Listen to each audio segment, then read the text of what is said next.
طلاق ثلاثہ بل پر ملک میں مسلمانوں کی ناراضگی بڑھتی جا رہی ہے۔ بل کی مخالفت میں خواتین کی جانب سے احتجاج و ریلیاں نکالنے کا سلسلہ جاری ہے۔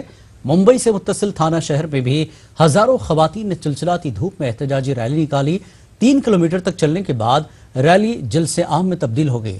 خواتین نے یکساں سول کوڈ کے نفاذ کی چکر میں پرسنل لاء میں مداخلت سے باز رہنے کا حکومت سے مطالبہ کیا۔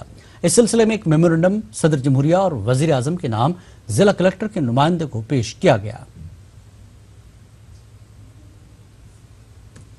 کہ طلاق نہ مسلم مہیلا کا مسئلہ ہے، نہ مسلم قوم کا مسئلہ ہے اور نہ ہی اس کنٹری کا مسئلہ ہے۔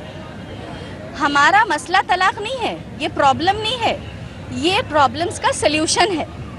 لیکن اس کنٹری میں زبردستی ایک جھوٹا پروپیگنڈا کر کے اس کو مسئلہ بنایا جا رہا ہے۔ یہ حکومت سے ریکویسٹ ہے، گزارش ہے کہ وہ بل کو واپس لے، اور ہمیں چونکہ ہمارا دین ہمارے آقا علیہ الصلوۃ والتسلیم کا دن مکمل ہے، اس دین میں اور کسی طریقے سے کوئی ترمیم کی گنجائش ہے نہیں۔ کہ 1 کروڑ سے 1.5 کروڑ کے درمیان خواتین نے شرکت کی ہے، اور یہ بتا دیا ہے کہ سرکار اور میڈیا کے ذریعے جو انٹرنیشنل جھوٹ بولا گیا کہ مسلمان عورتیں موجودہ سرکار کے مسلم شریعت کے خلاف اسلامی شریعت کے خلاف کیے جانے والے اقدامات کے ساتھ ہیں، وہ جھوٹ ہے۔